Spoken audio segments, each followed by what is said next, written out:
Break کے بعد آپ سبھی کا ایک بار استقبال کرتے ہیں پروگرام مسائل زندگی میں۔ اگلا سوال لیتے ہیں۔ ہلو، السلام علیکم، میں علی حیدر ہے اور میں پونا سے بول رہا ہوں، اور میرا سوال یہ ہے کہ اتنی بڑی قربانی امام حسین نے دی، اس کے بعد دین بچا، تو ہمارے باقی امام کی شہادت کا کیا سبب ہے؟ کیا ان کے دور میں بھی اسلام کو خطرہ تھا؟ اس کا مجھے جواب دیجیے۔ جی شکریہ، خدا حافظ۔ آغا پونا سے سوال ہے کہ جب اسلام کو بچانے کے لیے امام حسین اور ان کے ساتھی شہید ہو گئے تو باقی امام کیوں قتل ہوئے؟ کیا ان کے زمانے میں بھی اسلام خطرے میں تھا؟ دیکھیے، اسلام خطرے میں نہیں تھا اس زمانے میں۔ امام حسین نے ایک ایسا کام کر دیا تھا کہ اب کسی ظالم کی ہمت نہیں تھی کوئی اسلام کو مٹا دے، لیکن بادشاہوں کو یہ ڈر تھا کہ کہیں اسلام اگر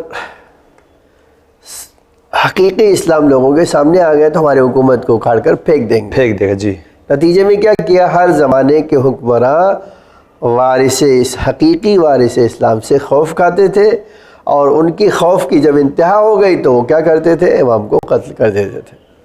آپ پوری تاریخ پڑھ ڈالیے اماموں کی، اماموں نے کوئی ایسا کام نہیں کیا ہے جس سے وہ بہانہ بنا کر امام کو شہید کر سکے۔ جی ہاں، ایک ہی چیز جو ہے آپ کو دکھائی دیتی ہے کہ سب لوگ جو ہے جتنے بھی بادشاہ گزرے ہیں، جتنے اماموں کو شہید کیا گیا، ان کی ایک ہی چیز ملتی ہے کہ وہ کہتے تھے ہمیں آپ سے ڈر لگ رہا ہے کہ آپ ہماری حکومت چھین لیں گے، اس لیے آپ کو ہم شہید کر دیں، کبھی زندان میں ڈال لیا، کبھی شہید کر دیا۔ تو اسلام کو تو بے شک خطرہ نہیں تھا، لیکن حکمران جو اسلام کے نام پر آئے تھے ان کو خطرہ لگتا تھا کہ اگر یہ باقی رہے، اگر صحیح اسلام لوگوں کے دلوں تک پہنچ گیا، ان کی حکومتیں ختم ہو جائیں گی۔ نتیجے میں انہوں نے اماموں کو شہید کروا دیا۔ جی آگا، بہت شکریہ۔ اگلا سوال لیتے ہیں۔ ہلو، السلام علیکم، اقبال بول رہا ہوں بہار سے، ڈسٹرکٹ آف بہار۔ میرا سوال یہ ہے کہ میں سنی جماعت سے تعلق رکھتا ہوں، اور میری دلی خواہش یہ ہے کہ سنی شیعہ کچھ نہیں ہوتے، ہم سب اسلام سے ماننے والے ہیں۔ جتنے بھی عالم دین ہیں، چاہے وہ شیعہ جماعت سے ہوں یا سنی جماعت سے ہوں، وہ آپس میں بیٹھ کر کیوں نہیں ایک مسلم بننے کی بات کرتے؟ کیوں ہم فرقوں میں بٹے ہیں؟ بہت بہت شکریہ، اللہ حافظ۔ خدا آپ کو سلامت رکھے۔ ہمارے سنی بھائی بہار سے، ان کا یہ کہنا ہے شیعہ سنی کچھ نہیں، سب مسلمان ہیں، تو یہ دونوں گروہ کے عالم لوگ بیٹھ کر کے آپس میں کیوں نہیں بات کرتے کہ سب لوگ مسلمان بن جائے؟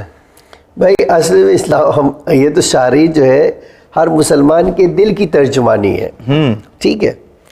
اور شیعہ ہمیشہ سے یہ کہتے ہیں کہ بھئی آپ کو اگر ریئل اسلام سمجھنا ہے یا آپ کے پاس ریئل اسلام ہمیں سمجھانا چاہتے ہو، ویلکم، آپ آؤ، آپ ہمیں سمجھا دو، اور اگر ہم نہ مانے تو کہو، لیکن ہماری بات بھی سنو۔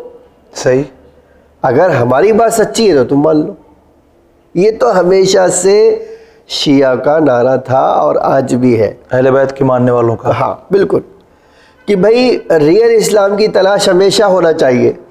جو پیغمبر اسلام لائے تھے، جو صحیح اسلام ہے، جو خالص اسلام ہے، جو پیور اسلام ہے، ہر مسلمان کا فرض ہے کہ اس کی تلاش میں رہے۔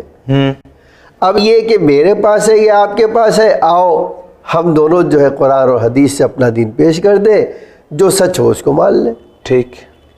لیکن یہ جو ہے دیکھیے، حق کی تلاش رکھنے والے جو لوگ ہیں، جب وہ کوئی تعصب لے کر آئیں گے، ہم آپ کی یہ بات نہیں مانیں گے، تو ریئل اسلام کی تلاش کہاں رہے گی؟ تو آج جو آپ کہہ رہے ہیں بھائی، وہ صحیح 100% بات ہے، لیکن آج اگر سب اتنے ہی سمجھدار ہو گئے ہوتے تو صدر اسلام سے آج تک پریشانی کیوں آتی؟ صحیح بات ہے۔ پریشانی آئی کیونکہ شیطان نے ایک گروہ کو بہکا دیا اور دوسرے گروہ کو جو ہے اتنا ظلم انہوں نے ڈھایا کہ وہ مظلوم بن گئے، ان کی آواز دب گئی۔ حق کی آواز کو انہوں نے اپنے زور طاقت سے دبانا شروع کیا۔ نتیجے میں کیا ہوا؟ وہ 2 گروہ میں بٹ گئے، پھر 2 گروہ سے 4 گروہ، 4 سے گروہ 8 گروہ، 8 سے آج اتنا ماشاءاللہ حدیث پیغمبر آ گئے کہ ہماری امت میں 73 فرقے ہوں گے، 72 جہنمی ہوں گے، 1 حق پر ہوگا۔ تو ہمیں تو سب کو چاہیے کہ حقیقت کی تلاش کریں، صحیح، اور یہی تو نعرہ ہے اہل بیت کے چاہنے والوں کا، آؤ ہمیں ریئل اسلام بتا دو یا ہماری بات سن لو۔ جو ہے ہم سب کو اسی کو فالو کرنا چاہیے۔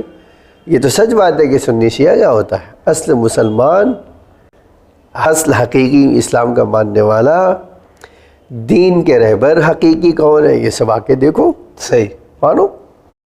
آئیے ناظرین اب اگلا سوال لیتے ہیں۔ ہیلو، میں شہناز بول رہی ہوں بمبئی سے، شہناز بانو عابدی۔ میرا سوال یہ ہے کہ میرے کمر کے جو منکے ہیں وہ مطلب گیپ ہو گیا ہے ان میں، اور کولے کی ہڈی بڑھ گئی ہے، جس کی وجہ سے ڈاکٹر نے مجھے جھکنے کے لیے منع کیا ہے۔ تو میں بیٹھ کے نماز پڑھتی ہوں اور ہاتھ میں سجدہ لے کے مطلب سجدہ کرتی ہوں۔ کیا یہ میری نماز صحیح ہے؟ پلیز مجھے اس کا جواب دیں۔ والسلام، شکریہ۔ آواز کلیئر ہے؟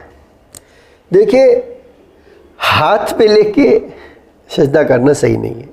آپ جتنا جھک سکتی ہے، ٹھیک ہے، آپ کو کمر میں پرابلم ہے، آپ رکوع کی حد تک نہیں جھک سکتی، لیکن کتنا ڈگری جھک سکتے ہیں؟ رکوع میں جھکنے کا مطلب 90 ڈگری جھکنا ہے، ٹھیک ہے۔ فرض کر 90 ڈگری نہیں، 30 ڈگری جھک سکتی ہے آپ، کوئی مسئلہ نہیں۔ 30 ڈگری تو کیا کہ ٹیبل ایسا بنائیے کہ وہ آپ کی پیشانی اور ہاتھ دونوں اتنے اوپر ہو، آپ اتنا ہی جھکیے اور اسی پہ سجدہ، لیکن ہاتھ میں لے کے سجدہ کرنا وہ صحیح نہیں ہے۔ آپ کو چاہیے کہ جس جگہ پہ سجدہ کرے وہ بلند جگہ ہو تاکہ آپ کو اتنا جھکنا نہ پڑے، اور آپ ہاتھ اسی ٹیبل کے اوپر اسی پہ سجدہ کیے، اور ہاتھ آپ کا گھٹنا رکھنا جو ہے معاف ہو جائے گا، لیکن آپ کا ہاتھ بھی رکھنا سجدے میں نہیں، وہ کیسے ہو سکتا ہے؟ تو مجبوری میں اگر آپ نماز پڑھ رہے ہیں تو جتنی مجبوری اتنا ہی چھوٹ ہے، صحیح، اس سے زیادہ چھوٹ نہیں ہے، اور ہاتھ میں سجدے کا اٹھانے کا کوئی مطلب نہیں۔ اگلا سوال۔ میرا نام سید سیرت علی ہے، میرا سوال یہ ہے کہ میں جیسے مومن گئی ہے یا شیعہ حیدر کرار ہے خدا نظر کے، اور علماء اکرام راجہ اکرام کا سایہ میں رہے، دوسری بات یہ ہے کہ اور یہ خواتین کی جو مائک ہے، جو مجلس کی مائک جو باہر سنے آتی ہے، ایسا پاکستانی کا ایک فتویٰ ہے کہ وہ حرام، اس کے باوجود بھی مائک عورتوں کا باہر سنائی دیتا ہے۔ اور دوسری بات یہ ہے کہ اذان کے وقت جیسا ہی اذان ہوتی ہے، اذان کے وقت مجلس سے اذان شروع ہو جاتی ہے، یہ صحیح ہے یا کیا ہے؟ بتائی دیجیے۔ خدا حافظ۔ سیستانی صاحب کا یہ فتویٰ کہ خواتین کی آواز بقول ان کے کہ مجلس ہو رہی ہے مائک کے ذریعے باہر نہیں جانا چاہیے، کیا یہ صحیح ہے؟ نہیں، ایسا نہیں ہے۔ دیکھیے، عورتوں کی آواز اسی وقت جو ہے ان کو بلند کرنا منع ہے جب کوئی اس سے حرام میں مبتلا ہو رہا ہو۔ اچھا، ٹھیک ہے، ورنہ ظاہراً جو ہے آواز کی عورت کی اگر بات کر رہی ہے، نیچرلی بات کر رہی ہے تو کوئی مسئلہ نہیں ہے۔ ٹھیک ہے، جب وہ بات میں بناوٹ اور تصنع پیدا کرے، جس سے ایک شیطان صفت انسان جب سنے تو اس کے دل میں ہلچل مچ جائے، وہ آواز سنانا، اس طرح کی بات کرنا صحیح نہیں ہے۔ ٹھیک ٹھیک ہے، مجلسوں میں اس طرح کی کہاں سے چیز ہوتی ہے؟ نہیں ہوتی۔ ایک مومنہ اگر مجلس پڑھ رہی ہے، آواز اگر بلند باہر کسی کی آ رہی ہے، تو کیا آپ ایسا کہیں دیکھا ہے آپ نے کہ بھئی لڑکے، جوان لڑکے کھڑے ہو اس کی آواز سے بس لطف اٹھا رہے ہیں؟ ایسا اس طرح نہیں۔ کی تو نہیں۔ اچھا، دوسرا سوال جو تھا وہ یہ کہ ادھر اذان ہوئی مجلس شروع ہوگی، دیکھیے یہ جو ہے یہ کہنا شاید صحیح نہیں ہے، شاید ان لوگوں کو معرفت نہ ہو، ورنہ کون آدمی ہے جو نماز نہیں پڑھتا اور مجلس نماز پڑھنا ضروری ہے، جی، ٹھیک ہے۔ اور اگر کبھی ایسا ہوا تو شاید نادانی میں ہوا ہو یا کسی مجبوری میں ہوا ہو، ورنہ ہر آدمی آج بمبئی میں آپ رہتے ہیں، دیکھیے کتنی مجلسیں ہوتی ہے، کوئی ایک مجلس ایسا ہوتی ہے کہ اذان ہو رہی ہے مجلس ہو رہی ہے، ایسا نہیں ہے، بلکہ نماز ہو جاتی ہے پھر مجلس شروع ہوتی ہے۔ آپ جہاں بھی دیکھیے، آج شب جمعہ ہے، آج کیا ہوگا؟ نماز ہوگی، دعا قبول ہوگی، پھر مجلس ہوگی. تو یہ کہہ دینا شاید صحیح نہیں ہے. اگر کہیں اتفاقاً ہوا ہو تو شاید ان کی کوئی مجبوری رہی ہو. اگلا سوال. لکھنؤ سے بول رہا ہوں میں، سجاد نقوی. اور باقی اس کی طہارت کے مسئلے میں مجھے کوشچن پوچھنا ہے کہ بہت سے لوگ جو ہے وہ بہت چیزیں جو ہے بار بار پاک کرتے رہتے ہیں اور اپنے آپ کو بہت زیادہ طاہر پاکیزہ دکھانے کے لیے بہت دیر بار ایک چیز کو 10 بار پاک کرتے ہیں. تو میں ان کے لیے پوچھتا ہوں کہ پاکیزگی جو ہے کتنی بار کرنا چاہیے کہ پاک ہو جائے انسانی سیٹسفیکشن کے لیے، دیوانگی کی حد تک جو پاکیزگی رہتی ہے اس کے لیے پوچھنا چاہتا ہوں. سجاد نقوی لکھنؤ سے، پاکیزگی کے بارے میں کس حد تک کرنا چاہیے؟ دیکھیے یہ کس حد تک نہیں ہے، یہ جو کس حد تک بات کر رہے ہیں یہ شریعت نے ایک سمپل قانون بنایا ہے طہارت و نجاست کے، اس کو فالو کرنا ہی طہارت ہے. ٹھیک ہے. اب اگر کوئی اس سے زیادہ کہے تو وہ شکی اور وسواسی ہے، وہ بیمار انسان ہے.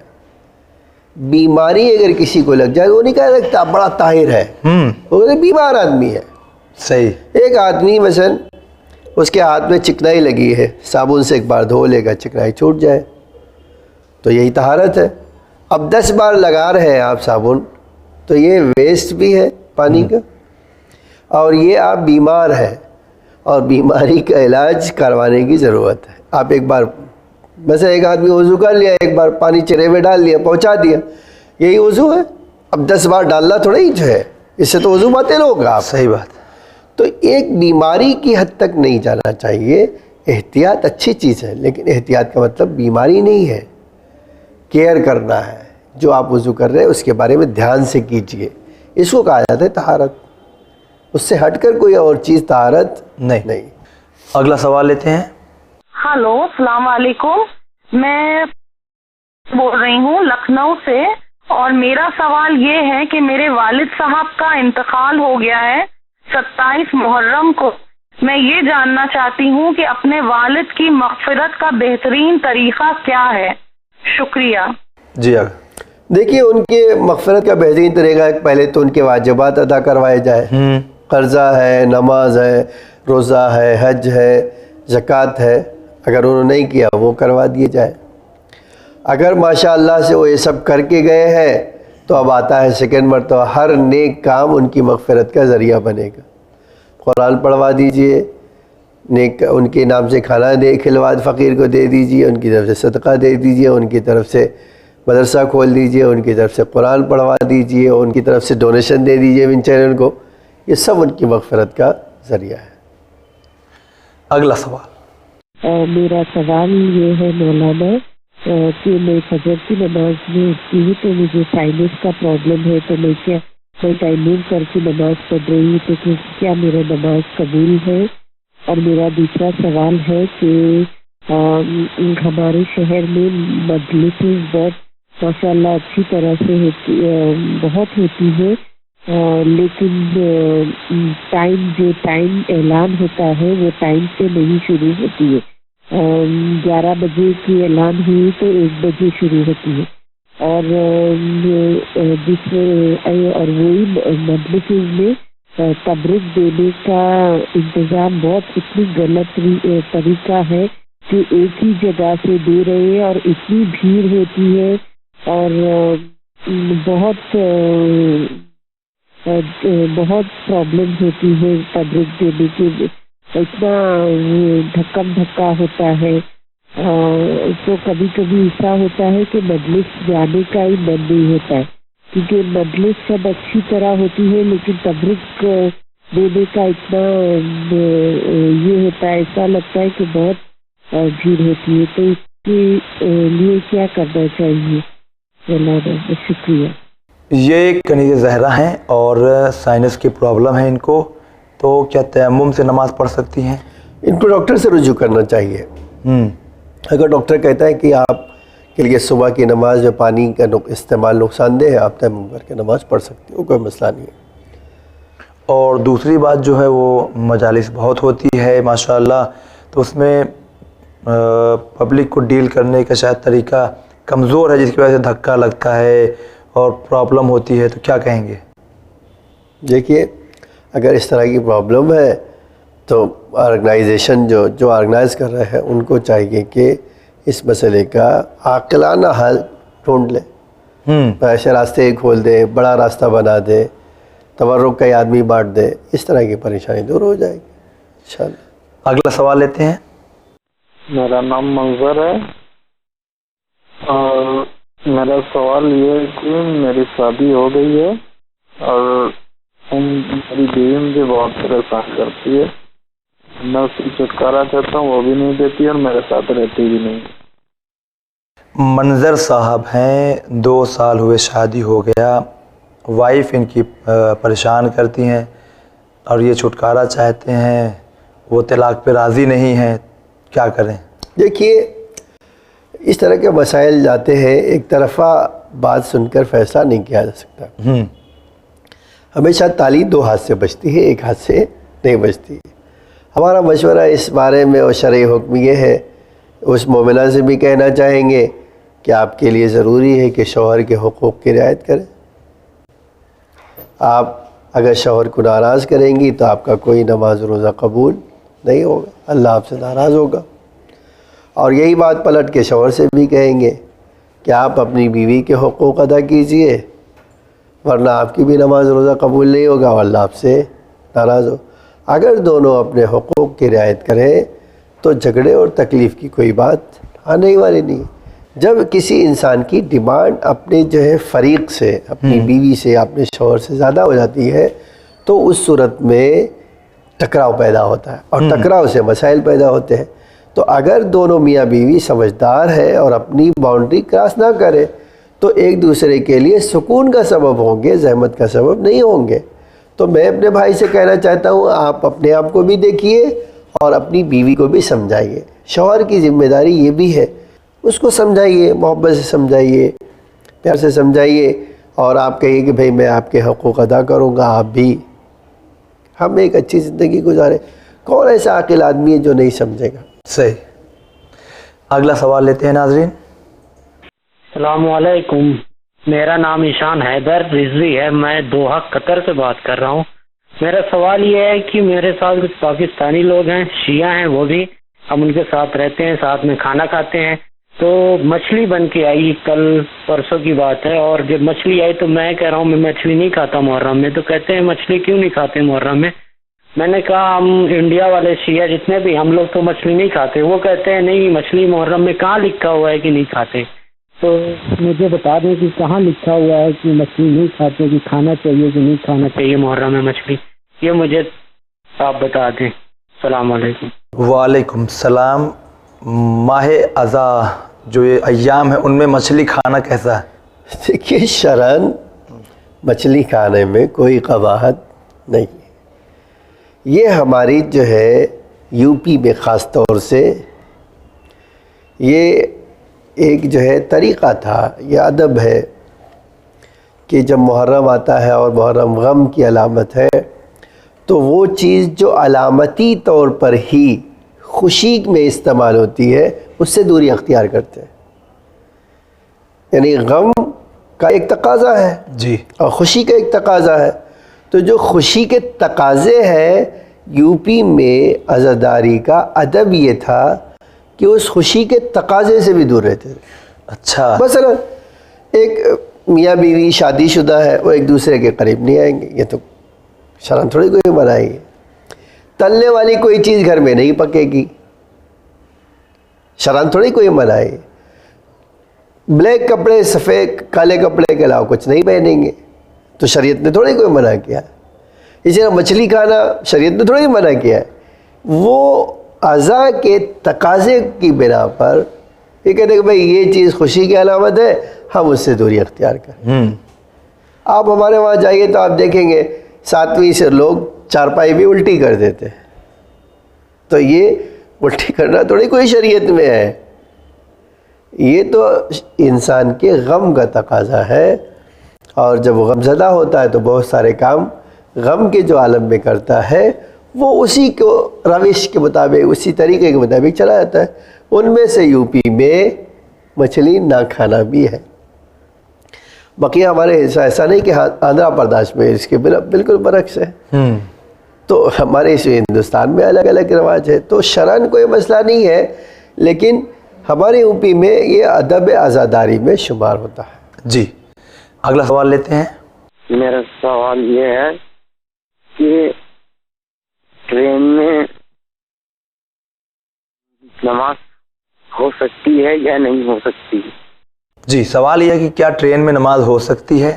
کیوں نہیں ہو سکتی؟ دیکھیے ایک ہی چیز جو ہے پریشانی کا سبب ہوتا ہے کہ ایک ٹرین چلتی ہوگی تو حرکت ہوگی بہت، آپ صحیح طرح سے کھڑے نہیں رہ سکیں گے، دوسرے قبلے کی رعایت۔ لیکن اگر دونوں چیز ہو سکتی ہو، مثلا ایک جگہ ٹرین کھڑی ہوئی ہے، قبلہ رخ بھی آپ کو پتہ ہے، تو کوئی مسئلہ نہیں ہے، آپ ٹرین میں نماز پڑھ سکتے ہیں۔ ٹھیک۔ لیکن اگر ٹرین چل رہی ہے اور آپ صحیح طرح سے کھڑے نہیں ہو سکتے، نہیں قبلہ معلوم کر سکتے، تو اس کی بہت ساری صورتیں۔ اس کی ایک صورت ہو سکتی ہے کہ بھئی آپ ویٹ کریں ایک ایسی جگہ پہ اسٹیشن پہ پہنچ جائیں جہاں نماز کا وقت رہے گا، آپ نماز آسانی سے پڑھ سکے تو آپ کے لیے بہتر، انتظار کر لے، وہاں اسٹیشن پہ رکے گی پڑھ لے۔ لیکن اگر آپ جانتے ہیں نماز قضا ہو جائے گی، اچھا، تو آپ کو اسی ٹرین چلتی ہوئی ٹرین میں نماز پڑھنا ہے، اور ایک بار قبلہ رخ معلوم کریں کس طرف ہے تو اس طرف نیت کر لیجئے۔ اگر آپ کو نہیں پتہ چلا ہے تو آپ کو چاروں طرف نماز پڑھنا پڑے گی، یا جس طرف آپ کا ظن غالب جاتا ہے اس طرف آپ اللہ اکبر کہہ کے نماز شروع کر دیجئے، پڑھ لیجئے۔ اگلا سوال لیتے ہیں۔ میں یہ پوچھنا چاہتا ہوں کہ شادی کرنا کیا ضروری ہے یا نہیں؟ شادی کرنا ضروری ہے یا نہیں؟ پیغمبر کہتے ہیں کہ النکاح من سنتی فمن رغب عن سنتی فلیس منی۔ اللہ کے رسول ارشاد فرماتا ہے صلی اللہ علیہ وآلہ وسلم کہ نکاح میری سنت ہے، جو میری سنت سے منہ موڑے گا وہ مجھ سے نہیں ہے۔ بے شک شادی کرنا واجب نہیں ہے، لیکن واجب ہو جاتی ہے اس وقت جب انسان کو شادی کے بغیر رہنے سے گناہ میں پڑنے کا خطرہ ہو۔ اچھا، جیسے ہی خطرہ پیدا ہوا کہ یہ شادی نہیں کرو گے گناہ میں مبتلا ہو جائے گا، شادی کرنا واجب ہو جائے گا۔ لیکن اگر ایک آدمی جو ہے اس طرح کا کوئی اس کے بارے میں احتمال نہیں پایا جاتا ہے تو اس کے لیے شادی کرنا واجب نہیں ہے۔ اگلا سوال۔ آغا صاحب سے میرا دو سوال ہے۔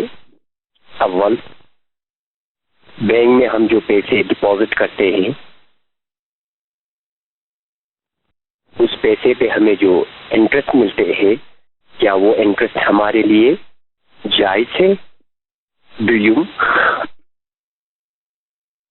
بینک سے جب ہم لون نکالتے ہیں تو اس لون پہ ہمیں سود دینا پڑتا ہے، کیا وہ سود دینا اسلام میں جائز ہے؟ یہی دو سوال ہے میرا، شکریہ۔ دیکھیے آغا سستانی فرماتے ہیں کہ اگر بینک لون دے رہا ہے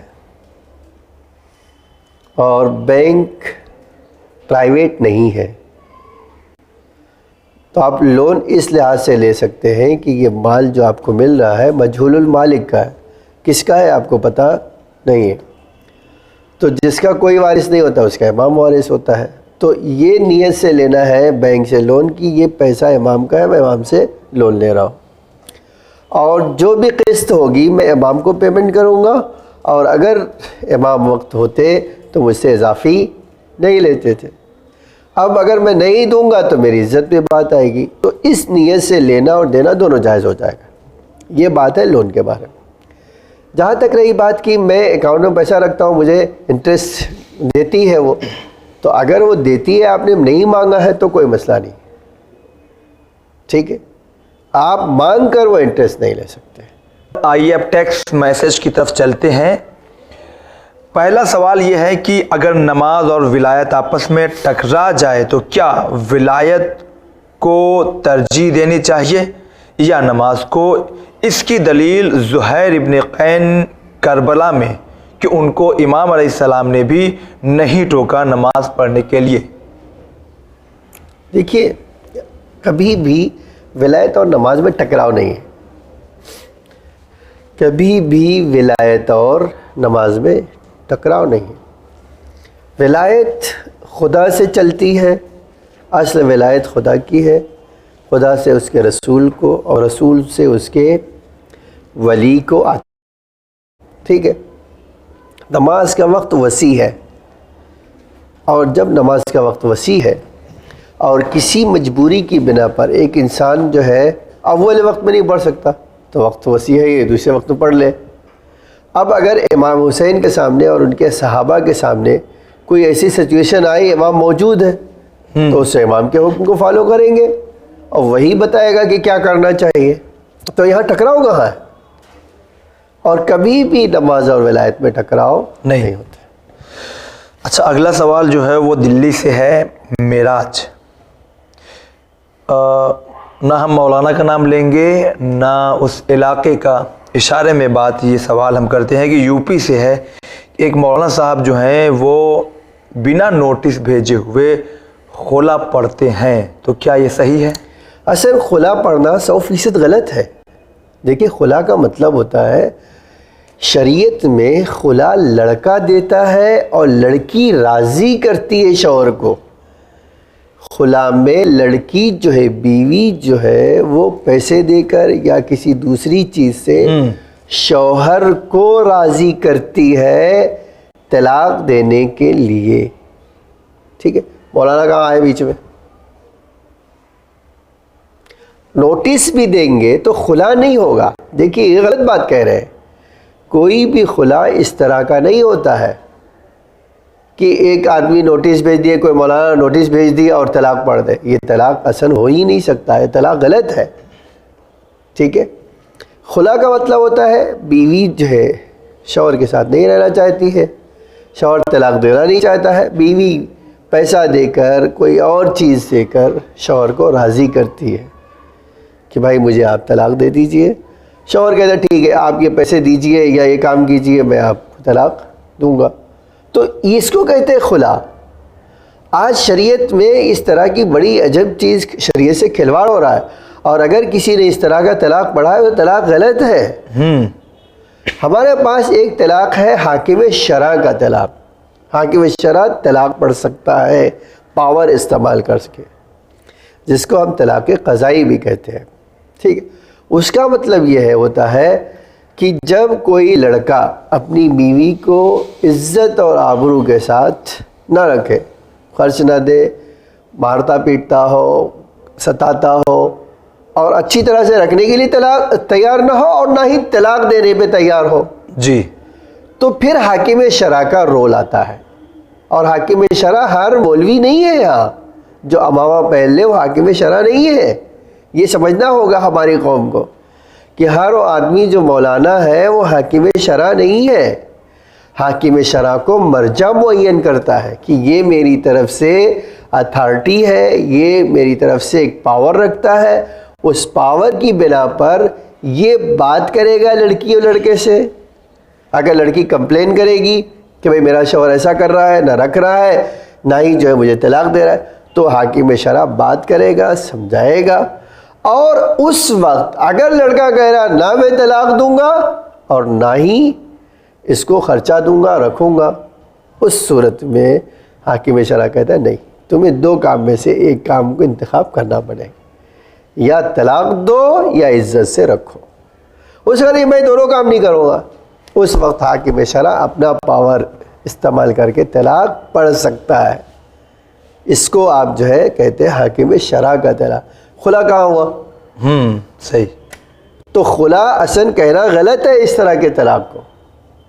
اور جس بچی نے پڑھوایا ہے، جس مولوی نے پڑھا ہے، اس کو شریعت کا حکم پتہ ہی نہیں ہے. ٹھیک ہے، تو اس کو خلا نہیں کہا جاتا. اگلا سوال عظیم صاحب مظفر نگر سے. مجلس میں کیا باوضو جانا چاہیے؟ بہتر یہی ہے کہ آپ بڑی عبادت میں شریک ہو رہے ہیں تو وضو میں جانا اچھا ہے، بہت اچھا ہے. اگلا سوال یہ ہے سید شاہد حسین. ماشاء اللہ سے آپ کا پروگرام بہت اچھا جا رہا ہے، مولا آپ لوگوں کو سدا سلامت رکھے، جزاک اللہ. سوال یہ ہے کہ اگر کوئی ذاکر کھلے عام گناہ کر رہا ہے تو اس کو ممبر پر بیٹھنا چاہیے یا نہیں؟ اگر نہیں تو آپ تمام لوگوں کو بتائیے کہ یہ غلط ہے. دیکھیے، یہ بات جو مجلس کر رہا ہے، اور آپ جانتے ہیں کہ بڑا گنہگار ہے، اور بڑا گنہگار جب ممبر پر آئے گا تو وہ جو نصیحت کرے گا اس کے نصیحت دل پہ اثر نہیں ہوگی. تو یہ جو مومنین پڑھاتے ہیں ان کی ذمہ داری ہے کہ ایسے لوگوں سے مجلس نہ پڑھائیں جو کہتے کچھ ہے عمل کچھ اور کرتے ہیں. اس کے لیے کوئی اتھارٹی نہیں ہے کہ لاٹھی لے کر کھڑا رہے گا بھائی اس کو مجلس نہیں پڑھنے دینا. یہ تو مومنین جو جانتے ہیں کہ اس طرح کا یہ عالم یا اس طرح کا کوئی مولوی یا اس طرح کا کوئی ذاکر بڑے عظیم گناہوں میں مبتلا ہوتا ہے اور مجلس جو پڑھا تو بھائی آپ ایسے سے نہ پڑھوائیے. جی اس میں ایک جو ہے دوسرے کا کیسے دخالت ہو سکتی ہے. اچھا میں یہاں بیٹھا ہوں، آپ بمبئی میں ہوں، آپ یو پی کسی گاؤں سے، تو میں کیا کر سکتا ہوں؟ تو آپ جب جانتے ہیں خود آپ کا فریضہ ہے کہ جو دوسروں کو نصیحت کرنا چاہے پہلے وہ خود عمل کرے. پیغمبر کی سیرت بھی یہی تھی کہ اگر خود عمل نہیں کرتے تھے کیا تو کسی کو ٹوکا. ایک دن کھجور کھایا تو کسی لڑکے کو ماں لے آئے گا اس کو کھجور کھانے سے منع کر دیجیے، بہت زیادہ میٹھا ہے. پیغمبر نے کہا آج نہیں. دوسرے دن لائے، پیغمبر نے کھجور نہیں کھایا تو کہا بیٹا کھجور مت کھانا. یہ انسان کو کرنا چاہیے. آگا آپ کا بہت بہت شکریہ. اور ناظرین اپنے پروگرام کو ہم یہیں پہ ختم کرتے ہیں. آج کا پہلا انعام جا رہا ہے تو عام لوگوں میں یہ بات تو جو سو پھیلائی گئی کہ امام حسن علیہ السلام جنگ کو ٹال دیے اور امام حسین علیہ السلام جنگ کے لیے آمادہ. تو میرا معارضہ یہ ہے کہ عام مسلمانوں کو یہ بات معلوم ہو جائے کہ امام حسین علیہ السلام کا مقصد کیا تھا اور امام حسن علیہ السلام کا کیا مقصد تھا. آج کا دوسرا انعام کے حقدار ہیں میں سنی جماعت سے تعلق رکھتا ہوں اور میری دلی خواہش یہ ہے کہ سنی شیعہ کچھ نہیں ہوتے، ہم سب اسلام سے ماننے والے ہیں. جتنے بھی عالم دین ہیں چاہے وہ شیعہ جماعت سے ہوں یا سنی جماعت سے ہوں، وہ آپس میں بیٹھ کر کیوں نہیں ایک مسلم بننے کی بات کرتے. اور تیسرے انعام کے حقدار ہیں قرآن میں اللہ پاک نے کہا ہے کہ متشابہات آیتوں کا اصل مقصد جو ہے وہی جانتا ہے. تو یہ متشابہات آیتیں کون سی ہیں گی یہ میں جاننا چاہتا ہوں. انشاءاللہ اگلے ایپیسوڈ میں حاضر ہوں گے، آپ کے سوالوں کے جوابات پھر سے آپ تک پہنچائیں گے. فی الحال آپ دیکھتے رہیے چینل ون. خدا حافظ.